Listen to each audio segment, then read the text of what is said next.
Hello everyone and welcome. Sit back, relax, make a cup of tea or whatever you like to drink and get ready for new stories from Yellowcat.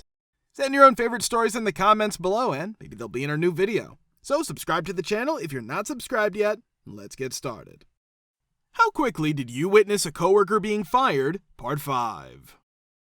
Myself, only after a couple of hours. I was a student at the time, and I needed money, so I found this job online. It was located in a shared workspace, and it was close by.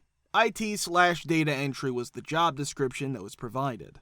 During the course of each day, I believed that I could kill some time by listening to music. Well, it was a company that consisted of 2 men, both of whom were Hungarian.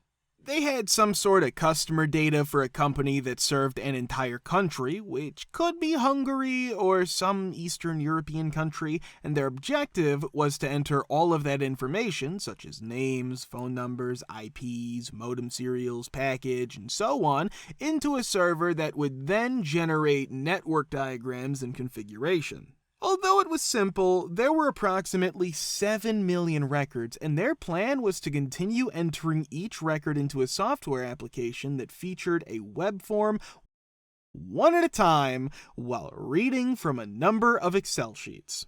After demonstrating to me how to copy one item at a time from this Excel file and paste it into a software, they informed me that they have already accomplished the task of 400,000 records by themselves. This meant that with my assistance, they'll be able to complete all of the records within a week or 2. I told them that there is a way to automate this stuff if we can find out where the web form is storing the data. The data appeared to be structured enough that it could be SQL backend. I told them that there's a way to automate this stuff. Nope, they stated unequivocally that it's not possible, as it appears to be impossible, and at this point someone has already wasted their time. Considering that I'm paid by the hour and that it is their money, I did that mindless data entry for at least an hour, and it was probably 2 minutes before lunchtime when I realized that I couldn't take it anymore. While I was taking a break for lunch, I explored the page source and discovered that it was an SQL query that was being executed from a web form in a MySQL server. During my testing, I observed the structure of the database and observed the 400,000 records that had already been inserted. Excel files were exported into a comma-separated values (CSV) format, a small parser was written to perform queries from the CSV files in bulk, and voila! All 7 million records were completed during the lunch break. They came back from lunch and I proudly showed them that. However, they did not believe me and I took some time checking it seriously, such as entering data from Excel sheets. The form would tell if a record exists. After that, I went into another room to discuss it in private. They stated that they do not want things to be in this manner and that I will be terminated from my position. They will only compensate me for hours that I've already worked if I undo whatever it is that I've done. I attempted to explain that their 2 weeks of work had already been completed and that there was no need to manually enter the information, but I was unsuccessful. One of the guys became very angry and I made the decision to delete the records that I had added. They paid me $40 for 2 to 3 hours of work and I was fired. They went back to the manual entry method. Never fully comprehended it. Even though I was fired, I started a new job as a customer service rep at a bank. About 2/3 of the way through my first day, I was told to go talk to the HR team. As it turned out, they had my references and my previous boss had pretty much just written down my start and end dates, which in the UK usually means something's wrong. Actually, it was. I got in trouble for pointing out a major problem with the new expensive software that my old company, Insurance, had switched to, and I showed that dishonest salespeople could change it to steal customers. They were so mad that I told everyone about this that they wrote me a letter of punishment. Since I quit while I was still under a written warning period, they decided to make things hard for my new employer. But things worked out in the end because the bank offered me a month's pay instead of notice, and I got a temporary job the next week, which gave me a month to save up for new Technic turntables. Working as an IT project manager for a consultancy on a massive program with 4 to 5 senior project managers working full-time and 6 to 8 contractor project managers working stable. I'd been going for about 3 weeks, and we were still meeting with the client every morning to organize and structure what was going to be a program that could last for 2 years. They were extremely detail-oriented because they had attempted to run it in-house for a year and a half up until this point, and it had been a huge mess the entire time. The program manager would typically keep a close eye on the contractors for approximately 1 month to ensure that they were going to be reliable because we really needed to get this program out of the way as quickly as possible. We'd been screening the contractors over the phone a few times before making the decision to onboard them. We hired this woman who had performed well, not outstanding, but knowledgeable on the interviews. We had been told explicitly that we would begin working in the office at 7:30 each day and that we would be required to wear business attire. Additionally, we informed her that she would need to bring a laptop in order to take minutes during meetings and log into webmail because the client took an extremely long time to acquire laptops. When she entered the room, she was wearing jeans, sequined Uggs, yes, like glitter sequined Uggs, and a long-sleeved shirt. She arrived at 9 minutes before the meeting was scheduled to end, and she interrupted everything that was going on. Despite the fact that she did not bring a notebook or anything else to write with, she did not bring a laptop because she stated that she did not believe she needed it and that she would take notes by hand anyway. Due to the fact that we would be accessing sensitive systems, the client was also required to undergo drug tests and background checks. Additionally, she was supposed to have begun the background check and taken the drug test the week before we confirmed that she would be hired. It goes without saying that she had not done that, but she had completed the background check that morning on the laptop that she had forgotten to bring, I suppose, and she had scheduled the drug test for 10:30 a.m. on that same day. When she told us that, the assistant manager of the program kind of rolled his eyes and said it was fine, but that we had a lot of work to do for the rest of the day, so we should try to get back as soon as possible. She did not return to the office, and when someone called her, she stated that she had completed the drug test and gone home to get her laptop. She then proceeded to assume that it was after lunch, which meant that she would just work from home for the remainder of the day. Unfortunately, she did not know how she was going to accomplish this. When he was informed, the program manager immediately terminated her employment. Because it turned out that she had not filled out any of the background checks correctly, she would have been required to redo them.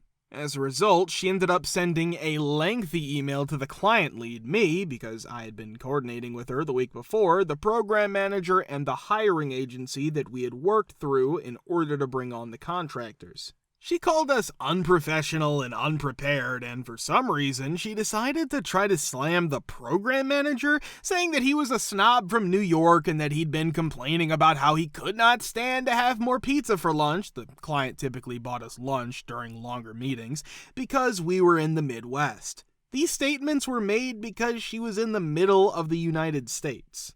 This particular employment agency informed us that they would not be working with her again after we informed them that they should not recommend her for any project that we were attempting. Which homeowners association experience was the worst for you? Part 5. Only a few years after I purchased my home, a neighborhood was constructed on the land that was located behind me. My land is bordered by the road that leads to the neighborhood. After a period of time, everything was going swimmingly until the HOA moved in. It was attempted that I be fined for appearance while I was driving. A thin line of trees can be seen here, so it would appear that they desired grass. They attempted to contact the authorities because I would not permit them to use the portion of my land that is located in the back, which also borders their area. Presumably, there are no trespassing signs that are considered to be an eyesore. They made an attempt to take me to court in order to have the back portion of my property designated as a park for their children to use. I had a good time. Attempting to coerce me into joining their homeowners association, they took me to the council. You're right, that was well received. My turn came after they had finished their passionate presentation, which included charts, photographs, and an audio-visual presentation. No, I said as I walked back to my seat after introducing myself to the council and walking up to the podium to make my introduction.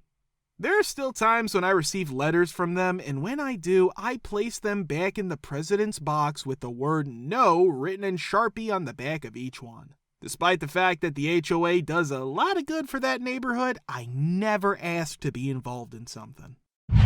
In the background, when we were growing up, our home was located in a very upscale neighborhood. It was full of businessmen with enormous egos and their trophy wives, and the wives would get bored and report each other to the HOA for petty S. The HOA would then take action against the wives. Anyway, this individual had the most beautiful yard in the entire neighborhood, exceeded $100,000 on it. After that, he installed a fountain, which his neighbor on the opposite side of the street found unpleasant to look at.